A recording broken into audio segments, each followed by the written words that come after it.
என்னவளே அடி என்னவளே எந்தன் இதயத்தை தொலைத்து விட்டே.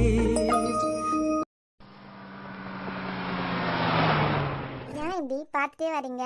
இனிமே யாரடே பாக்கணும்? வேற யாரையாவது பாக்கட்டா? இப்படி பாத்துட்டே இருக்குது எனக்கு ஒரு மாதிரி இருக்கு. உனக்கு ஒரு மாதிரி இருக்குன்னு சொல்லிட்டு வேற ஆளை கூட்டு வர முடியாது. ஓய் என்கிட்ட சொன்னதெல்லாம் வீட்டுல போனதும் சொல்லுவியா? என்னது? அதான் உடனே கல்யாணம் பண்ணி வைக்கிறதுக்கு சொல்ல சொன்ன. நானா? வேற நாயா?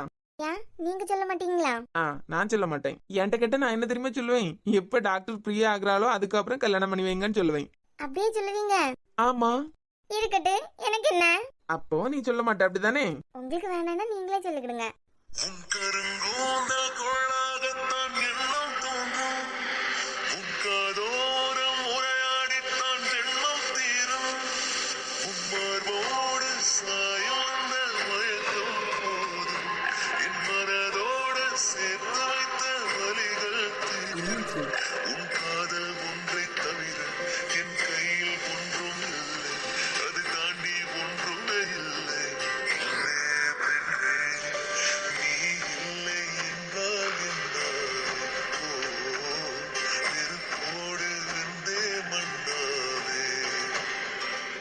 டேய், இங்க ஒருத்தன் இருக்கான்னு சொல்லிக்கிட்டு உங்க 2 பேருக்கும் ஒரு எண்ணம் இருக்கா? சேர்ந்தா அடுத்தவங்களை எல்லாம் இம்சை பண்ற அளவுக்கு சேரணும். பிரிஞ்சா எங்களையும் சேர்த்துக்கு இருக்காக்கணும். நாளைக்கு உனக்குன்னு ஒரு பொண்ணு வருவாயில்ல, எங்களுக்கும் ஒரு காலம் வரும் தம்பி. அப்ப நாங்களும் பேசுவோம். நல்லா பேசிடுவேன். 10 நாள் ஆள்களை எல்லாம் போட்டு கிறுக்காக்கிட்டு என்ன சிஸ்டர் தயவு செஞ்சு இனிமேலாம் இவனை பிடிக்கலன்னு சொல்லிட்டு சொல்லிடாதுங்க. எங்கள்கிட்ட வந்து புலம்பி எங்களையும் கிறுக்காக்கிடுவான்.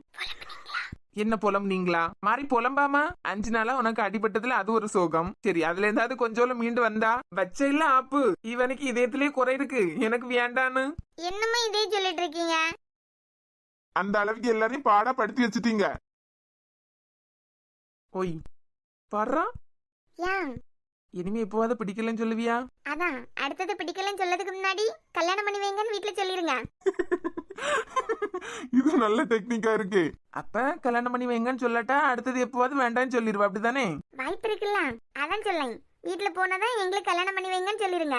அப்ப நான் மேடம் டிகிரி முடிக்க வேண்டாமா? நான் டாக்டர் பிரியா ஆனதுக்கு அப்புறம் தான் கல்யாணம்னா உங்களுக்கு வயசாயிரும். வயசாயிருவேனா? ஆமா, அதுக்கப்புறம் நானே சொல்லிடுவேன் இந்த வயசான கிழமை எனக்கு வேண்டான்னு. கண்டிப்பா உன் தங்கச்சியா? அவளை விட 4 வயசுக்கு தான் நான் பெரியவேன். என்னை கிழமைன்னு சொல்ல பாரு. இந்த வாயெல்லாம் எங்கடே ஒளிச்சு வச்சிருந்த? டேய், கார் நிப்பாட்டு. ஏன், என்னாச்சு? நிப்பாட்டு. ஏன் நீ என்ன வேண்டான்னு சொன்ன? அதான் ஒரு பயத்துல எல்லாம் கோயில்ல போய் சாமி கும்பிடலு மாறி சர்ச்சில் போயெல்லாம் நீ எப்படியாவது எனக்கு கிடைச்சிடனேன்னு ஒரே பிரேயர். அதான் பக்கத்துல ஒரு கோயில் இருக்கலாம், நீ எனக்கு ஓகே சொன்னீன்னா நான் வருவேன் அப்படின்னு வேண்டி இருந்தேன். நான் போயிட்டு வரேன். நீ தான் ஓகே சொல்லிட்டேல? அப்பனா நானும் வரேன். வேண்டாம் பிரியா, நீங்க எல்லாம் வந்து பழக்கம் இல்ல. நீ சர்ச்சுக்கு போயே பழவிட்ட. எனக்காண்டி அதை பண்ணி இதை பண்ணி எதுவுமே நான் கேட்க மாட்டேன். நீ உனக்கு எப்படி இருக்கணுமோ அப்படியே இருந்துக்கான். நானும் வாரேன். நான் முழு மனசாதான் வாரேன்னு சொல்லேன். என்னையும் கூட்டு போங்க. அப்படியா? சரி, அப்பனா வா. சாமி, நான் கேட்ட மாதிரி என் பிரியாவை என் கூட சேர்த்து வச்சுட்டீங்க. இனிமேலாவது எங்க 2 பேர் வாழ்க்கையும் சந்தோஷமா ஆரம்பிக்கணும். பிரியா எனக்கு ஓகே சொல்லிட்டாள்னா அவளையும் சேர்த்து தான் இந்த கோயிலுக்கு கூட்டு வரதான் நான் வேண்டி இருந்தேன். ஆனா என்னமோ சாமி, அவளை கூப்பிடுறதுக்கு எனக்கு மனசு வரல. ஆனா உன் சக்தியை பத்தியா? அவ மனசுல நீ பேசி அவளையும் சேர்த்தே கூட்டு வந்துட்ட. அவ ஆசைப்பட்ட மாதிரியே படிச்சு முடிச்சு டாக்டர் பிரியா ஆகணும். என்னைய கல்யாணம் பண்றதுக்கு அவ சம்மதிச்சதுனால அவ படிப்பு கெட்டு போயிடக்கூடாது. எந்த இடத்துலயும் என் பிரியா மனசு நோகாம அவளை புரிஞ்சுக்க நீ தான் அருள் புரியணும். சாமி, எங்க 2 பேருக்கும் சீக்கிரமா கல்யாணம் நடக்கணும். சஞ்சய் அம்மாவை ஃபேஸ் பண்றதுக்கு எனக்கு தைரியம் வேணும். அம்மாக்கும் பையனுக்கும் என்னால எந்த சண்டையும் வந்துடக்கூடாது. என்னால அவங்க 2 பேருக்கும் நடுவில் எந்த மனக்கசப்பும் வந்துடக்கூடாது. எங்க 2 பேருக்கும் சீக்கிரமா கல்யாணம் ஆகணும். அதுக்கப்புறம் சஞ்சய் ஆசைப்பட்ட மாதிரியே ஒரு பொண்ணு, அதுக்கப்புறம் ஒரு பையன். எந்த இடத்துலயும் அவர் மனசு நோக்கிற மாதிரி நான் நடந்துக்க கூடாது. எல்லா பெரியவங்க பிளெஸிங்கோட எங்க கல்யாணம் நடக்கணும். சஞ்சய்க்கு நான் படிச்சு முடிச்சதுக்கு அப்புறம் தான் கல்யாணம் பண்றதுக்கு ஆசை. ஆனா எங்க கல்யாணம் ஆனாதான் சாராம ரோஹித்தும் ஒண்ணு சேருவாங்க. எல்லாத்துலயும் நீங்க கூட இருங்க. போமா? என்னம்மா, வயசு பொண்ணு பொட்டு வைக்காம வந்திருக்க? குங்குமம் எடுத்துக்கமா. வயசு பொண்ணு பொட்டு வைக்காம இருக்க கூடாது. சாமி என்கிட்ட தாங்க. போமா? என்கிட்ட தாங்க, நான் வைக்கேன். நீயா இருமா, எனக்காக எதுவுமே நீ பண்ண வேண்டாம். இல்ல, முழு மனசாதான் கேட்கேன், தாங்க. சரி, கண்ண மூடு.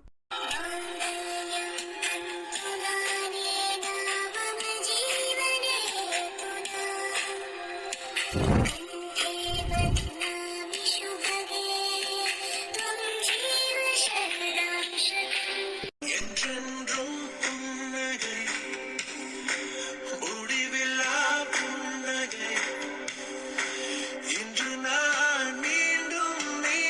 போமா? ஆ சஞ்சய், நிஜமாவே நான் படிச்சு முடிச்சதுக்கு பிறகுதான் கல்யாணமா? என்ன எங்க போனாலும் அதே பாயிண்ட்ல வந்து நிக்க? இல்ல சொல்லுங்க. ஆமா, கார்ல இருக்கிறது வரைக்கும் பொட்டு இருந்து உள்ள வரும்போது பொட்டை காணல. படியாரி வந்தாலாம் வரும்போது கீழே விழுந்திருக்கான். நீங்க கதை மாத்தாதுங்க. நிஜமாவே படிச்சு முடிச்சதுக்கு பிறகுதானா? என்ன அவசரம்? நம்ம கல்யாணம் ஆனாதான் சாராம ரோகிதா ஹாப்பியா இருப்பாங்கன்னு சொன்னீங்கல்ல. எப்படி எல்லாம் மாற பாத்தியா? நடிச்சிரும் அப்படியே. என்னை கல்யாணம் பண்றதுனால உன் படிப்புக்கு எதுவும் ஆயிடப்படாதுல்ல. கல்யாணம் பண்றதுனால படிப்புக்கு காய்ச்சல் வந்துருமா என்ன? சாரா கூட சேர்ந்து நல்லா தான் காமெடி அடிச்சிட்டு இருக்க வர வர. சொல்லுங்க சஞ்சய், வீட்டுல கேட்கும் போது என்ன சொல்லுவீங்க? நீயும் நானும் இப்போதைக்கு வேண்டாம்னு சொன்னாலும் அவ விட மாட்டாவ. போதுமா? அடுத்த ஏதாவது சண்டை போட்டு அது பிரியதுக்குள்ளாடி நம்மளே கல்யாணம் பண்ணி வச்சிருவோம்னு சொல்லிட்டு கல்யாணம் பண்ணி வச்சிருவாவ. இப்பவாது போமா? அத்தம்மா வாமாக்களே, ரெண்டு பேரையும் ஒன்னா பாக்குறது எவ்வளவு சந்தோஷமா இருக்கு தெரியுமா? அண்ணகளி, என் பிள்ளைகளுக்கு ஆரத்தி எடுத்து உள்ள கூப்பிடு. பாட்டிமா ஓடி போயிட்டு தான் வந்திருக்காவ, கல்யாணம் பண்ணிட்டுலாம் வரல. இந்த குட்டிக்கு வாய பாரு மாதிரி. கல்யாணம் பண்ணிட்டு வரவங்களுக்கு தான் ஆரத்தி எடுப்பாவ. இத்தனை நாள் என் பியாத்தி என்ன அழுக, என் பியாத்தி வாழ்க்கையே முடிஞ்சு போச்சுன்னு சொல்லிக்கிட்டு என்னமா கவலைப்பட்டேன் தெரியுமா? என் பிள்ளைகள் ரெண்டா என் கண்ணு முன்னாடி சந்தோஷமா இருக்கதை நான் பாத்துக்கிட்டு தான் கண்ணை மூடுவேன். பாட்டி பேரம்பேத்தி எல்லாம் பாக்காண்டாமா, அதுக்கு முன்னாடி கண்ண முடியாத பத்தி பேசிட்டு இருக்குதியா? அக்கா, என் பிள்ளை அந்த ரூம்ல கடந்து என்ன அழுக தெரியுமா? 2-3 நாளா அது முகத்துல இப்பதான் சிரிப்பே பாக்கேன். எனக்கு யாரும் சீடு என்ன பாத்துட்டே நிக்க. எப்படியோ ஒண்ணு சேர்ந்துட்டாவ. சாரா, அது ரெண்டு பேரும் ஒண்ணு சேர்ந்ததுல உனக்கும் ஒரு பங்கு இருக்கே. ஆமா, எல்லா கிரெடிட்டும் எனக்கு தான். நான் மட்டும் வீட்டு பத்திரத்தை கொடுக்காம இருந்திருந்தேனா வீட்டை விட்டு ஓடி போவாளா? ஆனா நல்ல வேலை பார்த்திருக்க கிட்டியா? அவரே ஆசையா அவிய ஓகே சொன்னதுக்கு அப்புறம் அவிய கையால அதை கொடுக்கலான்னு ஆசைப்பட்டிருப்பாரு. நீ நல்ல முந்திரி கூட்ட வேலை பார்த்திருக்க. ஏங்க, உங்களுக்கு இப்ப என்ன தெரியுமா? என்ன? அப்படியே பொறாமத்தில எரிஞ்சிட்டு தான் நிக்குதியா? இது அவிய ஒண்ணு சேர்ந்ததுல நான் பொறாம பிடிச்சிருக்கனா? எப்படியாவது அவிய ரெண்டு பேரும் ஒண்ணு சேர்த்து எல்லா கிரெடிட்டையும் நீங்க வாங்கிடலான்னு பாத்தியா? நாங்க விடுவோமா என்ன? கொடுத்தாங்களா பத்திரத்தை? அதான் ஐயோ இவ சேர்த்து வச்சுட்டாலே நம்மளால ஒண்ணு செய்ய முடியலன்னு உங்களுக்கு இப்ப பொறாம. வாய் இருக்குல்ல, வாய் 7 முழத்துக்கு நீண்டுகிட்டே போவான். ஏங்க, ஒண்ணு கேக்கட்டா உங்கள்ட்ட? என்னமோ கேட்காதன்னு சொன்னா அப்படியே என்ன விட்டுருவ பாரு. ஓடி போனா அதுக்கு பிறகு அவியால ஏதோ கோயிலுக்கு கூட்டு போயிருக்காரு போல. அதான் நெத்தியில குங்குமம் எல்லாம் வச்சிருக்கு. இப்ப என்னடானா ஆரத்தி எடுத்துட்டு இருக்காவ. இனிமே பால் பழம் எல்லாம் கொடுத்து ரூமு கூட்டுருவா போல எல்லாம் இருக்கு. இப்ப வாய் கொஞ்சம் மூடு. சலப்பலன்னு இதெல்லாம் இப்ப எதுக்கு? கல்யாணம் பண்ணிட்டா வந்திருக்கான். இனிமேலாவது எந்த கஷ்டமும் இல்லாம ரெண்டு பேரும் சந்தோஷமா இருக்கணும். ஆமா டாக்டர் தம்பி, உங்க அப்பா போன் பண்ணி விஷயத்த சொன்னாவ. சொன்னதுல இருந்து எங்களுக்கு கையும் ஓடல காலம் ஓடல. கிளவி கால் ஓடும் சரி, கை எப்படி ஓடும்? கல்யாணம் ஆனாலும் வாய் குறைக்கிறா குட்டி. சலப்பலன்னு என்னத்தையாவது சொல்லிக்கிட்டே இருக்குது. எல்லாருக்கும் நானும் ஒரு விளையாட்டு பொம்மை தான். பிரியா, இங்க இருந்து 5 வீடு வரைக்கும் நடந்தே போயிருக்க. இவன் நடந்து போவேல, வாடி போயிருக்கா. வாடி போயிட்டு ஏதோ கோயில போய் பொட்டு எல்லாம் வச்சு கூட்டு வந்திருக்காரு. கழுத்துல எல்லாம் பாரம்மா, எங்கேயாவது தாலி தொங்கிட்டு கிடக்கும். லூசு. ஐயோ, உனக்கு தெரியாதா? சீரியல் எல்லாம் இதான் நடந்துட்டு இருக்கு. வீட்டுக்கு தெரியாம கல்யாணம் பண்ணிட்டு துணிக்குள்ளால தாலியை மறைச்சு போட்டிருப்பாவ. அதே மாதிரிதான் நீ ஏன் துணி போட்டிருக்க? எங்களுக்கு என்னமோ சந்தேகமா இருக்கு. வார வழியில தாலி கட்டி கூட்டு வந்திருப்பாரோ என்னமோ. எலி வாயை குறைக்குதியா பத்தியா? எங்களுக்கு திருட்டுத்தனமா கல்யாணம் பண்றதுக்கு எந்த அவசியமும் இல்ல. ஒருவேளை ஒரு பயத்துல ஆர்வ கோளாறுல ஏதாவது பண்ணி வச்சிருக்கலாம்ல. அப்படியே தாலி கட்டி கூட்டு வந்திருக்கலாம் பத்தியா? தப்பு பண்ணிட்டேன் பிரியா. அவதான் லூஸ் மாதிரி ஏதாவது உளறியானா நீங்க வேற. காலையில இருந்து டென்ஷன் ஆகி நல்ல டயர்ட் ஆயாச்சு. இங்க பாரு, மூஞ்செல்லாம் வேர்த்து எப்படி இருக்குன்னு. சஞ்சய் ரூமு கூட்டு போ மக்களே. அத்தாம்மா காஃபி எடுத்துட்டு வரேன். டயர்டா இருப்பியா இல்ல? சரி அத்தாம்மா. பாட்டிமா, எங்களை பிளஸ் பண்ணுங்க. எப்பவும் சந்தோஷமா இருங்க. நல்லா இருங்க மக்களே. எழுமுங்க. பிரியா, மேல கூட்டு போ மக்களே. அத்தாம்மா பால் எடுத்துட்டு வரேன். கண்டிலா ஓடி போனாவ. கண்டிப்பா தாலி கட்டி தான் கூட்டு வந்திருப்பாரு. ஆமாமா, இவதான் மணப்பெண் தோழியா நின்னா. நடக்கதெல்லாம் பாருங்க. போனா கூட்டு வந்தாரு. கோயிலுக்கு போய் பொட்டெல்லாம் வச்சுதான் கூட்டு வந்திருக்காரு. அதுக்கப்புறம் வந்தாவ, வீட்டுல ஆரத்தி எடுத்தாவ. பாட்டிமாட்ட ஆசீர்வாதம் வாங்கியாச்சா? இனிமே பாருங்க, ரூமுக்கு அனுப்பி விடியாவ. எங்க அம்மா பால் எடுத்துட்டு போறாவலாம். அப்பப்பா அநியாயம் பண்ணியாவ. உன்னே மாதிரி யாராலையும் யோசிக்க முடியாது. இவ்வளவு நேரமா அழுது இருந்தாவ. மாறி 3 கிலோமீட்டர் செருப்பு கூட போடாம சஞ்சய் தேடி போயிருக்காவ. அதனால கொஞ்ச நேரம் ரெஸ்ட் எடு, காஃபி எடுத்துட்டு வரேன்னு சொன்னது ஒரு தப்பாமா? எப்படியோ சேர்ந்துட்டாவ இல்ல, அதுவே பெரிய சந்தோஷம். இனிமே சஞ்சய்க்கு அம்மா வந்து என்னெல்லாம் நடத்த போறாவளோ. அவைய அடுத்த ஏதாவது சொல்லிட்டாவல்னா இவ அடுத்த மலையாறிடுவா. அதான் பயமா இருக்கு. சாரா, ரொம்ப யோசிக்காத லூசு. அதெல்லாம் ஒண்ணும் இல்ல. இப்பதான் சஞ்சய்க்கு அவங்க அப்பாக்கெல்லாம் அவங்க அம்மா பேசுனது தெரியும்ல. எப்படியும் இனிமே உடனே கல்யாணம் பண்ணி வைக்கிறது தான் பேசுவாவ. நடந்தா சந்தோஷங்க. அவைகளுக்கு மட்டும் கல்யாணம் ஆயிட்டுனா வேளாங்கண்ணி கோயிலுக்கு போய் மொட்டை போடணும். நீ மொட்டை போட்டா பாக்குறது எப்படி இருப்ப? ஐயே, எனக்கு இல்லங்க. வேற யாருக்கு? உங்களுக்கு தான். இப்ப யோசிச்சு பாருங்க. அடியே பாட்டிமா, அப்பா போன் பண்ணி என்ன சொன்னாவ? அங்க நடந்ததான் மக்களே போன் பண்ணி சொன்னாரு. நிறைய பிரியா வந்துட்டு வெளியே போயிட்டா. அதான் பிரியாவை தேடி போயிருக்கான். எப்படியும் அங்கதான் வருவான் அப்படின்னு சொன்னாரு. எங்க அம்மா ஏதாவது பேசினாவளா? இல்லையே சஞ்சய், அவங்க என்ன நினைக்காவனே தெரியல. பிரியாவை ஏத்துப்பாவலான்னு கூட தெரியல. எங்களுக்கு தான் ஒரே பயமா இருக்கு. எதுக்கு ஆண்டி? இல்ல உங்க அம்மாவை மீறி கல்யாணமும் பண்ண முடியாது. அப்படியே கல்யாணம் பண்ணாலும் நீங்க ஹாஸ்பிட்டலுக்கு போயிருவீங்க. ஒரே வீட்ல இருக்குது. மனசு நோக மாதிரி பேசும்போது பிள்ளை கஷ்டமா இருக்கும்ல. ஆண்டி, கல்யாணம் ஆனதுக்கு பிறகு நாங்க எங்க வீட்ல ஸ்டே பண்ணல. யாரா வேற எங்க மக்களே? பிரியாவோட அம்மா அப்பா இருந்தாங்க இல்ல, அங்கதான் நாங்க ஸ்டே பண்ண போறோம். அங்கயா? பிரியாக்கு அந்த வீட்ல இருக்கிறதுக்கு ரொம்ப பிடிக்கும். ஆனா இப்போதைக்கு அவளை தனியா அங்க விடாதுக்கு எனக்கு மனசு இல்ல. அதான் கல்யாணம் ஆனதுக்கு பிறகு நாங்க 2 பேரும் அங்கதான் கொஞ்ச நாள் இருக்க போறோம். அப்படியா? எல்லார்கிட்டயும் ஒரு தடவை சம்மதம் கேட்டுக்கோங்க. ஹாப்பி சந்தோஷத்துக்காண்டி என்னெல்லாம் செய்ய 2 பேரும் எப்பவும் சந்தோஷமா இருக்கணும். ஹலோ, எல்லாரும் எப்படி இருக்கீங்க? நல்லா இருக்கீங்க நம்புறோம். இன்னவளே 100 எபிசோட் வரைக்கும் முடிஞ்சிருச்சு. எங்களுக்கு சப்போர்ட் பண்ண உங்க எல்லாருக்கும் ரொம்ப ரொம்ப ரொம்ப ரொம்ப தேங்க்ஸ். லாஸ்ட் 10 எபிசோடா உங்களை ரொம்ப கஷ்டப்படுத்தி இருப்போம்னு நினைக்கிறோம்.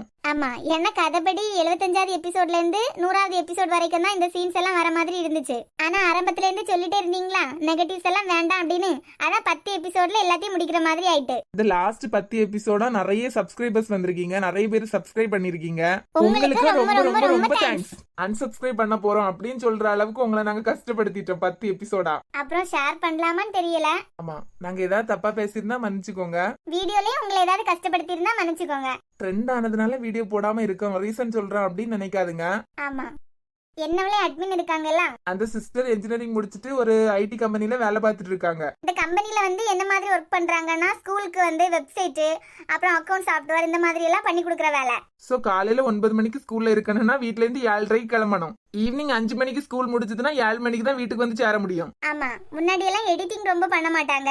வேற ட்ரெஸ் எல்லாம் யூஸ் பண்ணாம கார்ட்டூன்ல இருக்க அதே ட்ரெஸ்ஸை யூஸ் பண்ணி தான் வீடியோ எடிட் பண்ணிட்டு இருந்தாங்க. அப்ப கொஞ்சம் ஈஸியா இருக்கும். ஒரு 15 நிமிஷம் வீடியோ ஸ்கிரிப்ட் எல்லாம் ரெடி பண்ணி எடிட் பண்ணணும்னா எப்படியும் 5 மணி நேரம் ஆகும். அதுக்கு அப்புறம் எக்ஸ்போர்ட் பண்றதுக்கு 1 hour, அப்புறம் வீடியோ அப்லோட் பண்றதுக்கு 1 hour. ஒரு நாள் 3 மணி நேரம் 4 மணி நேரம் கூட ஒழுங்கா தூங்குறதே இல்ல. ஏன்னா ஒர்க் பண்றதா சிஸ்டம்ல தான், வீட்ல வந்து ஒர்க் பண்றதா போன்ல தான். நெக் பெயினுக்கு மெடிசன் எடுத்துட்டு இருக்காங்க.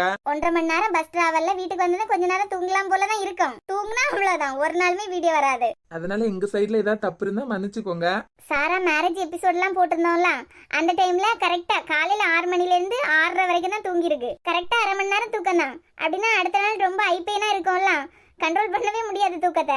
அப்புறம் நாங்க உங்க கமெண்ட்ஸுக்கு உடனே ரிப்ளை பண்றதுனால ரீட் பண்ணாம ரிப்ளை பண்றோம் அப்படின்னு இல்ல, உங்களோட எல்லா கமெண்ட்ஸையும் ரீட் பண்ணிட்டே தான் இருக்கோம்.